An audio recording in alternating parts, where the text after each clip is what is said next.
understanding how you best make decisions for yourself is a huge thing. Knowing whether, if you need to take breaks, if your energy isn't compatible for the situation you're in, allows you to put yourself in a better situation that doesn't drain you. I'm excited to have Mark on because then he talks about the other piece that gives people that whole thing. It's not just physical, it's body, mind, and spirit.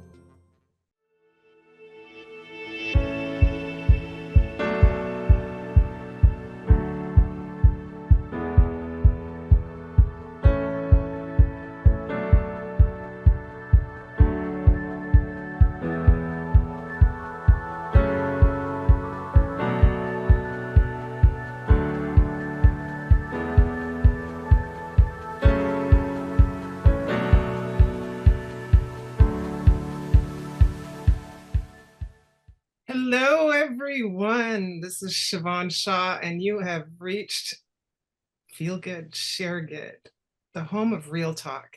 And tonight we have an amazing topic. It's called human design.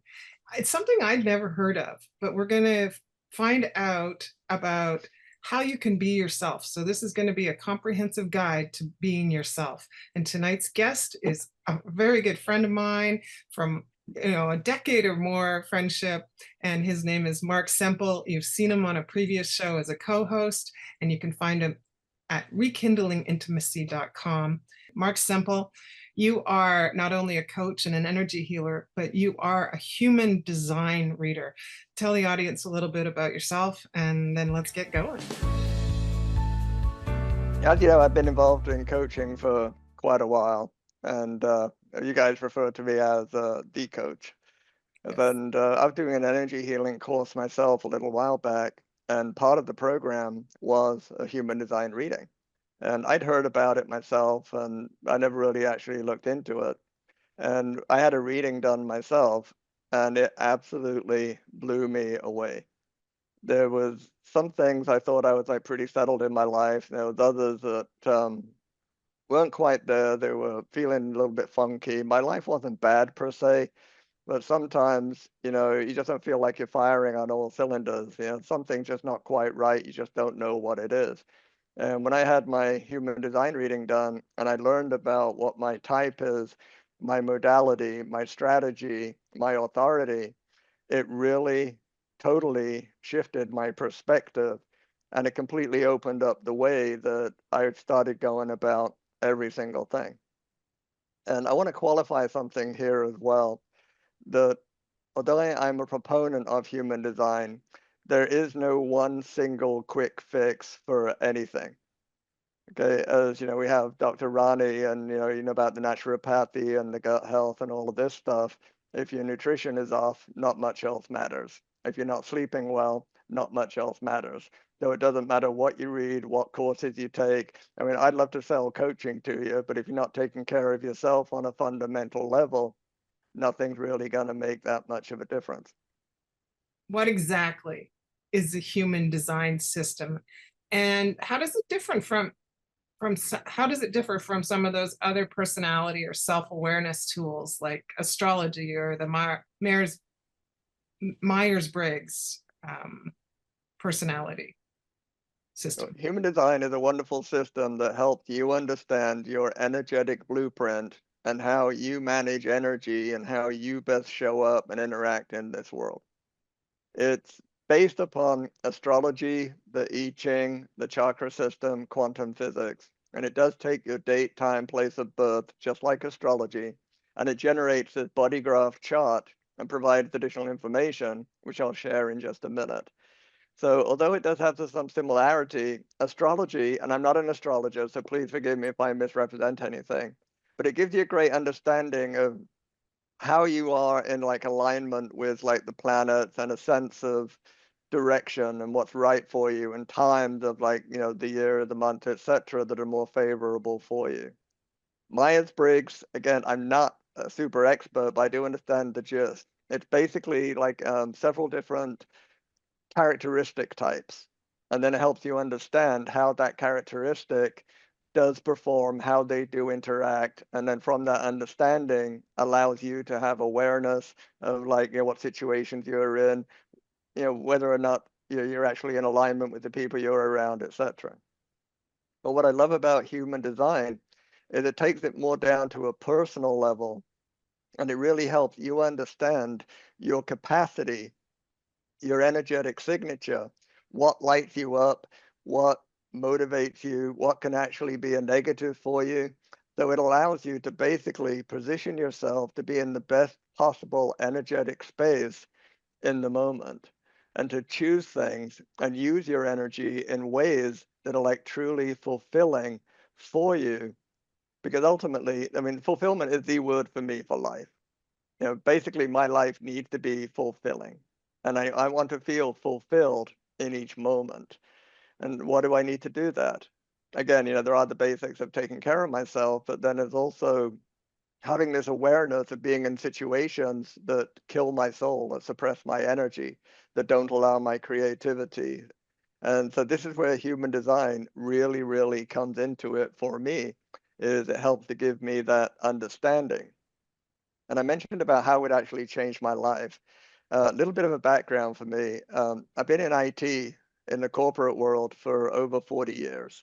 So very much in my brain, very logical, very, rational, have to figure out a lot of very, very complex things.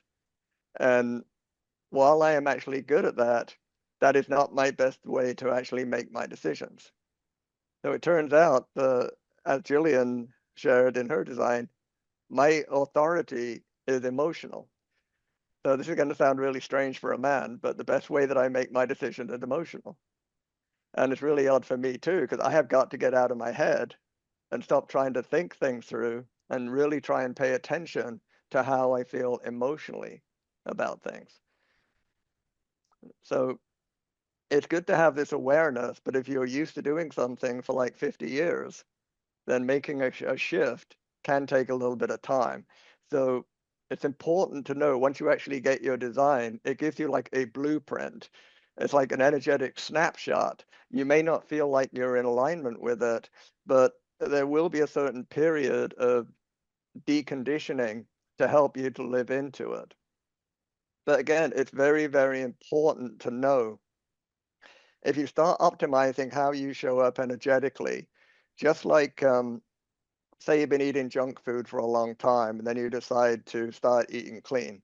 So you get rid of the crap, the fried food, the sweets, the sugar, all of this stuff. And that allows your body to simplify. Well, now you're going to be aware of things that are not quite right with it. You weren't able to notice them before because you've been masking them with all of this other stuff.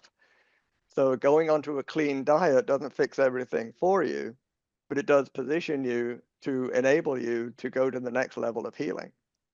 And the same is true with your human design and with your energy. When you realize that you've had yourself in a certain situation that was killing your energy for a long time, like I'm a projector. My energetic modality, it turns out, like I found out after 40 years of being in corporate, is I'm not really built for corporate work. The 9 to 5 model really doesn't work for me. Why didn't I find this out like a lifetime ago? But I always felt grateful that I'm making a good income, but I just didn't feel like I was me, like I was really doing what I'm on this planet to do. And I didn't know why. And I've changed jobs, I've moved towns, and changed a lot of things. It's fun for a while, but then I always settle into the same space. Well, a big part of it is because I'm not really built for that kind of work. Being on a 9 to 5 and a fixed schedule around all these powerhouse people like Gillian, it just is not my modality. I need to take breaks. I need to take naps. I need to disengage. I have a very understanding boss right now. Whenever I say I need to go away for a few days, he's like, go. So, and that's really working out very, very well for me. And Dr. Roni, he mentioned something that we've all just recently gone through, which is a detox. And so we're going to be working with our energy, but people who go to eating a cleaner diet, as Mark's just said, are helping themselves do that. So I think that the two together would be a really powerful combination. Do you agree? Yeah, I've always said body, mind, and spirit, right? So it's not just one, but if you start with the physical body, you also got the other two, the mind and the spiritual, and all the emotions, they all are connected to make the body. And sometimes what we do is we forget about that. Like one of the things that I deal with a lot, and I'm sure Mark will get into this, I deal with like the third eye, that's your seven chakras, right? And a lot of clients that come to me, Mark, and this is so exciting that you're on, because I also that's not my world specifically, but I do know that I get a lot of people that they'll do a lot of physical things and they'll eat right and they think that the world is going to change for them. But then there's this emotional, spiritual part that doesn't change for them. And I always call that like the third eye, which they don't have. They don't have that intuition, that foresight. They don't have that openness. And they'll say, Dr. Roni, can you just tell me what to do? And like I'll tell them what to do from A, B, C, D. But if you don't have that intuition, that emotional feeling, that spirituality, which is the whole body, mind, body, and spirit, they always get stuck. And I'm sure Mark understands what I'm talking about. So that comes with a lot of experience. So you have to say, okay, congratulations, you got this physical thing down. You've got this diet down. You've lost your 21 pounds. Why are you still sad? Why are you going to gain it all back again? And then there's other people that have that heart part, where there's this imbalance and they just have no self-love at all. And so guess what? They gain it all back. They gain all their weight back. They go back to eating bad. They go back to just being the same person that they started out with. So I'm excited to have Mark on because then he talks about the other piece that gives people that whole thing. It's not just physical, it's body, mind, and spirit. So, Mark, what is the tool that we use? I mean, just like Dr. Roni was sharing, we're all products of our life experience. Our culture, our upbringing, our conditioning, any trauma, any grief, etc., etc. So our bodies are holding all of that stuff in various places, in various layers. And although we can do some clearing, we can understand our energies, and that would allow us to connect with some of these other things that need to be healed. And you may need therapy. You may actually need to see a psychiatrist. You may need to do some serious inner work to resolve those. So getting the stuff out of the way kind of helped you get that clarity. And if you don't heal those things that are hurting you, then you're going to revert back to whatever gives you comfort, and that could be junk food. That could be playing on your phone. I'm a recovering alcoholic, so alcohol used to be my thing. I used to numb my emotions out by getting drunk all the time. Thank God I let that go, 30 years ago. But I still have that propensity to fall back to comfort anytime something doesn't feel good. So we have to have awareness. And it's not like we're looking for problems in ourselves, but if we're not feeling quite right now, then something may need to shift. So the more clear you get, the better able that you are to actually discern it. I'm just wondering if you could just explain the energy part to people. I understand it. Is it like the energy that is flowing behind you that we can see around people? It's emitting from our bodies. Is that Oh, similar? Is that why you have the Oreo? yeah, Oreo? well, How do you say it? The Oreo Borealis? Aurora Borealis, yeah, the Northern Aurora Lights. Borealis. Some people can see auras, some people can actually see energy, but all of us can actually feel it. Like, there's some people that you meet, some people you interact with, and you just feel lit up. You feel energized. You feel you can like talk for like 6 hours straight. Okay. And then you feel like no time at all has passed. Other people, you come within 5 feet of them, the hackles go up on the back of your neck, and you can't wait to get away from them. So, I mean, energy doesn't lie. That's And, right. there's nothing wrong with them, nothing wrong with you. It's just not a good energetic connection. So, you try plugging your US hairdryer into UK voltage, you're going to blow it. Okay, so you need to make sure that you have a converter. Roni mentioned the chakras. You know, the chakras are the 7 energy centers through the body. And if chakras are blocked, the energy doesn't flow. So it is a whole system. You know, you need all of your chakras open. And the body graph chart that I'm about to share actually does reflect that. This is the actual body chart, body graph chart from Human Design. So when we Okay, take your cool. information, your date, time, place of birth, then this chart gets generated.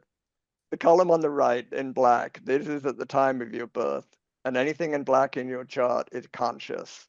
So this is the various planets, the sun, the moon, north node, south node, Mars, etc. I'm not going to go into too much detail on that because we only have limited time. And on the left in the red, it's the same thing about 90 days before you were born. It's an impression from the neutrino stream in the universe. And so anything in the red in your chart, it's part of you, but it is actually subconscious. So black Mm. is conscious and you are actually aware of it. If it's red, it is subconscious and you may not be aware of it. Some people are very intuitive, and the more you practice, the more clear you get, the more that you're actually able to discern what is actually going on in your mind. Now, this is very similar to the chakras, but there's actually 9 energy centers, whereas in the chakra system, you actually have 7. So it is the crown, the mind, the throat, the self, the sacral, the root, the spleen, the solar plexus, and the heart center. So Oh, you see wow. on some of these are colored in, which means they are defined. And if it is defined, that means it is a conscious transmitting part of your energy. Mm. Some of these are not colored in, which means they are undefined. And that means it's more of a receiving, malleable part of your energy makeup. Now, please understand that there is no good or bad in a human design. It is, it's just simply how you're made and how you process energy, and it's your unique signature for how you show up. And by the way, I believe that your energetic profile is your mailbox from the universe. And if you're not in alignment with your energetic profile, you're not getting your mail from the universe.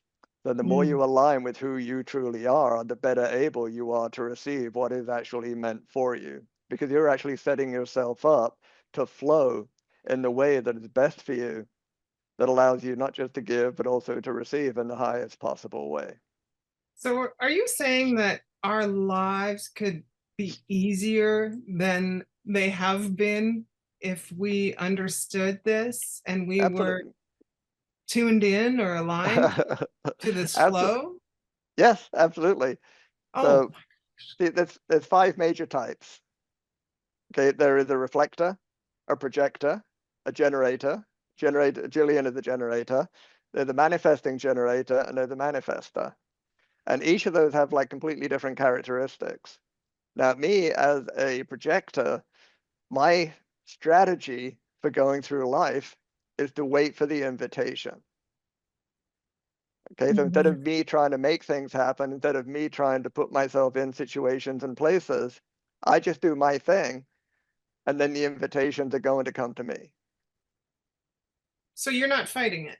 You're not, I you am don't not have fighting to. it. Nope. But look at how I came onto this show. Mhm. That's Yeah, true. You waited I for ca- the invitation. well, yeah, but you know, I was just doing my thing, being me. I think I commented on something, and then you reached out to me and you invited me onto the show. And for Mhm. me, that was the most powerful way to become engaged.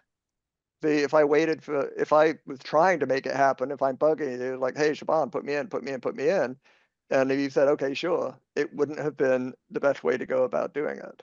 So the outcome might not have been as beneficial. The best way for you or the best way for anybody?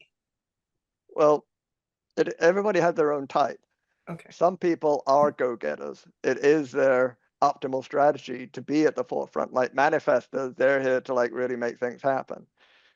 Okay, Gillian is a generator, so she has this unstoppable energy. You know, she is 70% of the population are generators and manifesting generators, and you're like, you know, the worker bees of humanity, and you have this incredible energy, and you make things happen.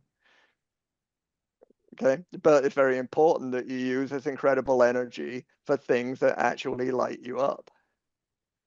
If you are not putting your incredible energy into things that benefit you, that are valuable for you, you are going to get burned out.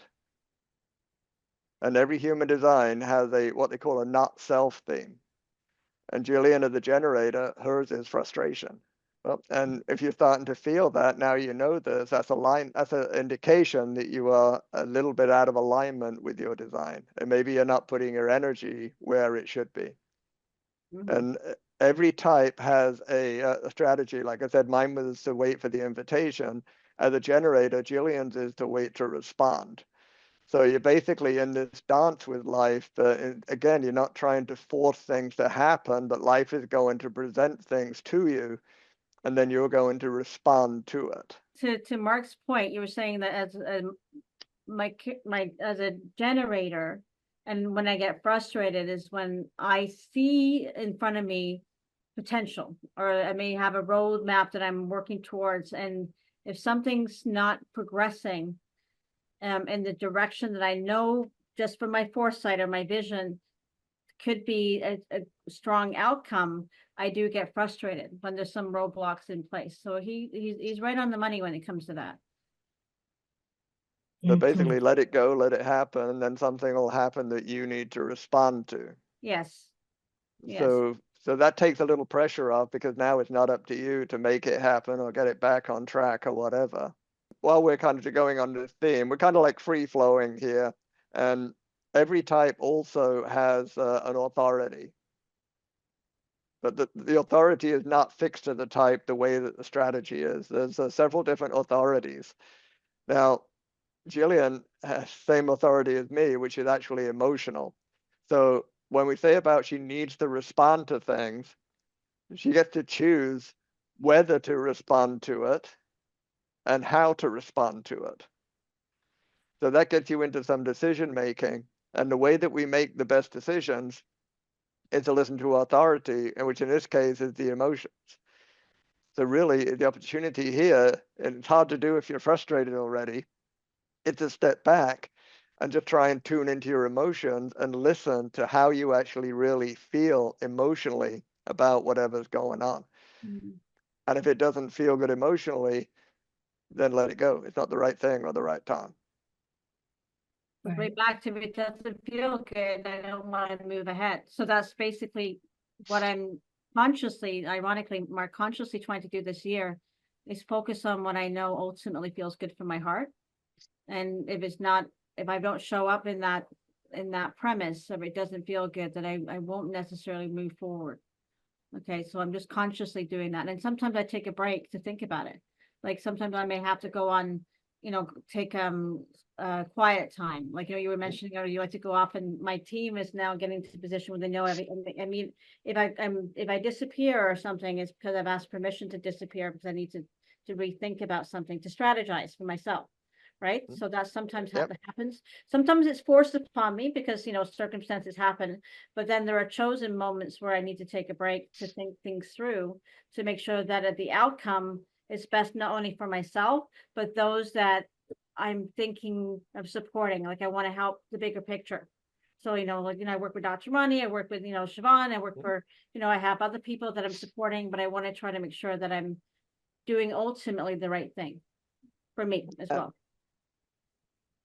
You touched on something very, very important here, is those of us that are a little bit older, and I know that's not many people on this call, but you got a lot of life experience under your belt.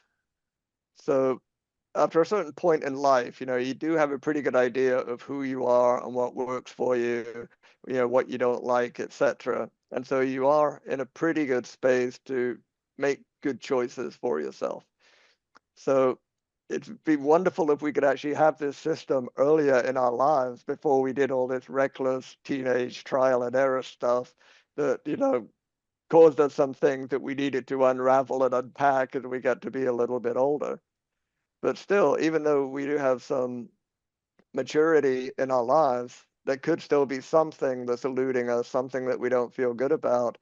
And one of the most powerful techniques that you just mentioned, Gillian, is to actually take a time out to step back and try and disengage and go within and actually feel what is going on.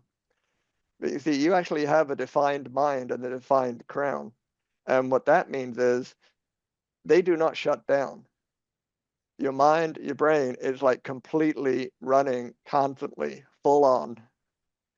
And you have a very fixed way of thinking. Okay?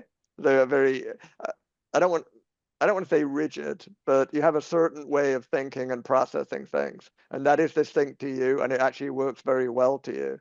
Now, if you're actually talking with a team member that doesn't have that modality, then it's going to be very, very difficult to explain something to them because they don't process things the same way that you do. So do you find that you tend to hang out with the same type of people? We all get drawn towards certain people for certain reasons. We all have our tribe. Like, you guys have a wonderful group of people here, and you'll vibe very well, and you could probably all come together for a weekend, and you all get along just fine. And again, this comes back to energy. It's like how you actually feel, the vibe and the connection that you actually feel around people. And for me, I don't have this energy reserve, this sacral, this power plant that Gillian does. So my capacity to be around the wrong energy is very, very limited. I will burn out very, very quickly, and then I'll need to disengage. Like even in IT, I have a defined mind and a defined crown as well. And I'm very good at what I do. But there are times when I just need to shut my brain down. And I'm around people 20, 30 years old, and they can go until midnight, working on this stuff. And, I can't do that. So for certain periods of time, I can work with them and work very well. And then other periods, I'm out of there. 5:30, I'm done and I'm taking a nap. So I have to understand and honor my particular energy because I will burn out. So help me understand this, Mark, then. So for somebody like myself, who is, fixated like a certain thinking process, right? I am, I know I've been told, I'm very detailed. I strategize. I think about things. I'm basically on. My brain is nonstop. I'm also looking at ways to solve the world in my head. I'm trying to solve so many things within my head, and then Right. when I get into a process of communicating with somebody, I am typically trying to solve their problem before they've even presented it. So I'm analyzing people as I'm talking to them. As a community manager, not only online, but also in person. So I'm constantly on point trying to make sure that everybody in the room is looked after. So, but sometimes you just don't know when to turn it off. True. And this is your emotions talking. So you have a defined emotional center. So although you do have a very active mind, you are also coming from your emotions, which means that you are a very caring person as well. And your job is just simply to show up and offer your gifts. And you're not responsible for anybody that doesn't want them or isn't able to receive them. If somebody's like all wrapped up in their own problems, or if they're dealing with something and they're not actually present and able to receive from you, emotionally, you're going to think, oh my God, I'm letting that person down. But reality, you're not. And the best thing you can do is just simply be you and hold the space and leave it open for them to engage and step up, if and when it feels right for them. Okay. All right. I just got to let it go. Having this defined mind is a blessing and a curse because, it's wonderful because we're able to process incredible things and making wonderful things happen and really, create. But we have to be very careful not to let it process on things that are negative, like process on self-doubt or things that are wrong with us and so on, because it'll get into like an infinite processing loop like that. And next thing you know, you've got yourself in a funk that your brain's just running on the wrong thing. What about the people that are skeptical about these kinds of things? Yeah, one of the questions you asked me was, is there any scientific evidence for this? And to be honest, I'm not aware of any tangible scientific studies or proof or whatever. And a lot of people are just operating from their own personal experiences in this. And everybody on the planet has their own beliefs and their ideals, etc. And if somebody is open to learning more, then we can pass it on. But if somebody is really, really steeped in their faith and there's just one way that they see the world, then they're not actually going to be open to it. But that's okay because it doesn't change the fact that you have a gift and you're willing to share it with those who are open to receiving it. So all of this just keeps coming down to you just show up in the world as who you are. You take care of your inner space and your energy. You're going to shine brighter. And the people who want what you have are going to approach you and they're going to want to know how you did this. How does human design empower people who feel lost or stuck in their current circumstances of life? It simply gives you clarity on how you best process energy. Gives you energy, clarity on the things that you actually need. As we mentioned about how to engage with life, whether to wait to respond, whether to take action, whether to wait for the invitation. If you're a reflector, which means that every single one of those icons in your chart is clear, then you are completely open and sensitive, and your strategy is to wait a full lunar cycle, 29 days, before deciding on anything. So understanding how you best make decisions for yourself is a huge thing. Knowing whether, if you need to take breaks, if your energy isn't compatible for the situation you're in, allows you to put yourself in a better situation that doesn't drain you. So because it honors your energy more, you have more in the bank, and then you're better able to make better decisions. I mean, for me, it's all about that next step that you take. And the better space you're in, the more right that next step will be. And then the next one, and then the next one. Other than doing the body graph with you, is there a way that we can figure out if we're a manifester or a generator or Absolutely. a reflector? The reflectors, they can't make a decision. I mean, well, what do they have for breakfast? Like, no. They it's not quite like that. It's like, if you're gonna make a major life decision, like, get divorced or buy that house or quit my job and go sail around the world, then you would want to take the time and really make sure it's the right decision. But hopefully everybody does know what's going to feel good for them for breakfast. So it's not like you're completely indecisive. Like, for me, I don't need to be invited to have breakfast to eat. Otherwise, I probably would have died 40 years ago. So, I mean, we're all still able to function, but when you understand your human design, then it allows you to function at a higher level and make better choices for you. Situations you put yourself in or situations you get yourself out of. Dr. Roni, what do you think about this? Well, it's interesting. You were really gung-ho at the beginning. So I want to ask you a question, Mark. So Sure. If you were to think about the 7 chakras, are you the throat chakra? So I've never studied it in detail, but it's very interesting. And even listening to the type of person that you are today, just listen to you, I'm very intrigued around the subject of what type of chakra you are. I'm probably kind of interesting for this regard because you notice I'm a little bit froggy when I talk. And in my human design, just like in Gillian's, I have an open throat center. And I've traveled around the world, with my dad in the military and being a consultant here. And, when we lived in Cyprus, I started talking with a bit of a Greek accent. I lived in Texas for 2 years. I was saying you all and fixing, So I was a bit of a chameleon. I was very easily conditioned by that. Now, I've also had hearing loss since I was like 9 years old. Okay, so I do not hear very, very well at all. And I think because I don't hear very well, it kind of inhibited my wanting to speak. Yes, so I think that's a very astute observation that, yes, I probably do have some work that I should do on my throat chakra. Yeah, very interesting. Because I picked that up right away, right? Now, of course, I don't know which chakra I am. I think I'm all over the spectrum, but I always identified, and this is going like years back when I first learned about it, and I don't incorporate it into my healing professional often at all. Mm. But just listening to you, I'm very intrigued about it all.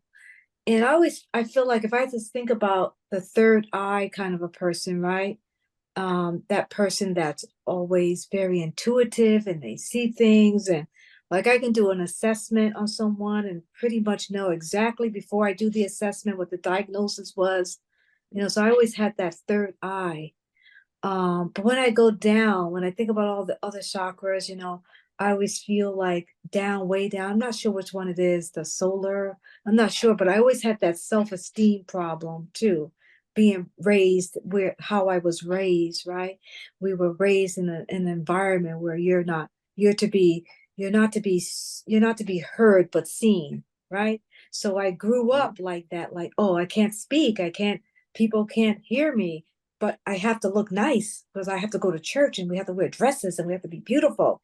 So I grew up like that. So I always missed that chakra. But as I got older, I felt like, but I did have that intuition, right?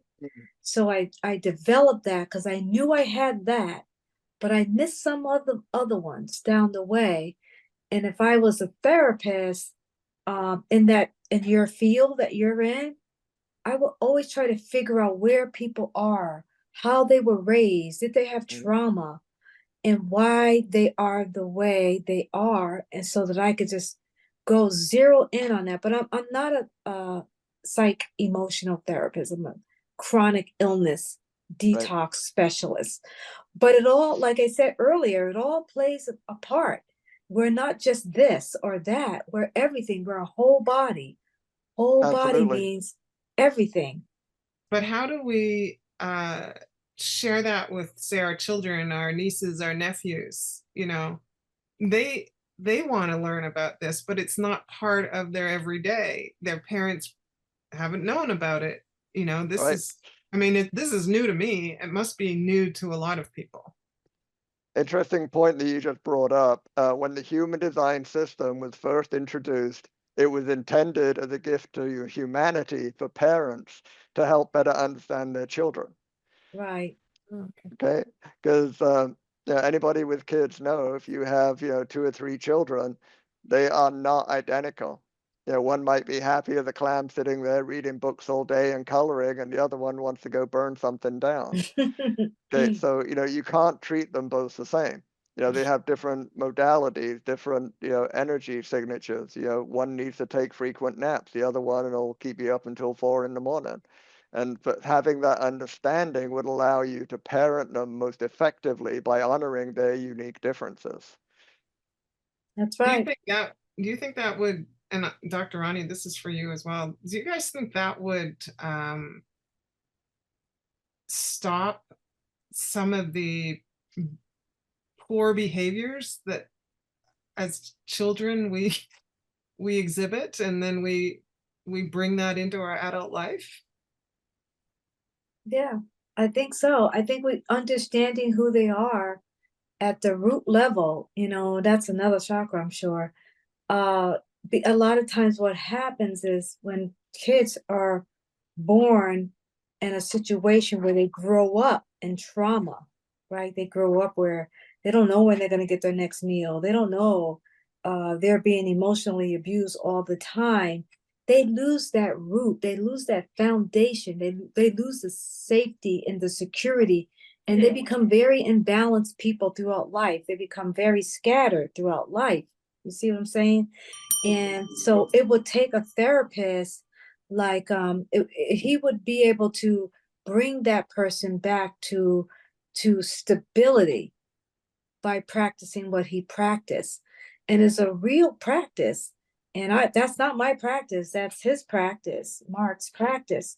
But I think we can't ignore it, that it does exist. And we have to understand that whenever you feel that the emotional, psychological body part is out of balance, you have to see therapists like that. Otherwise, you're not whole. You're not whole. It's not just physical.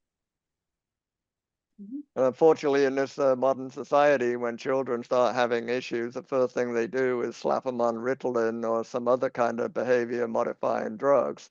But these kids, it's like they have this energy that's overflowing, and at school, you have to keep it all contained. At home, like you said, seen and not heard, and they don't know how to do it. So then it's going to come out in other ways. They need to express themselves, they need to be seen and heard, and often it gets them in trouble, which means that then they don't get the love at home. Now they're getting reprimanded again. And unless the parents are more conscious, they're not going to be able to take care of their children in the way that they need, so they grow up to be the healthy adults. And so many times as parents, you have to be strong. You have to have this capable front on. You don't want your kids to see that you're cracking at the seams. So they Right. think they have to be like that. And, we're not trained to be authentic. And one of my all-time favorite expressions by Gandhi is be the change that you want to see in the world. Mhm. So I take care of me, I take care of my demons, and I show up as the best version of me. And hopefully, if I can pass that on to one person, then my life has been worthwhile. What are some of the last words you'd like to leave the viewers with tonight? Well, you got to remember always that, life is a journey. And no matter where you are in life, that's your starting point for where you're going next. And if you're not quite sure where you're going, just keep going and the path will be shown. When you do have clarity, you'll make better choices to start heading in that direction. So keep open, keep learning, and enjoy the ride. Thank you, Dr. Roni, for joining us tonight. Gillian, it's been great to see your mug back here with us. It's very familiar and we love you. Mark, thank you for sharing your time, your wisdom, the knowledge that you've gathered over a lifetime. We can find you at rekindlingintimacy.com, correct? So everyone, this has been Feel Good, Share Good, where we get real to heal. Thanks for joining us.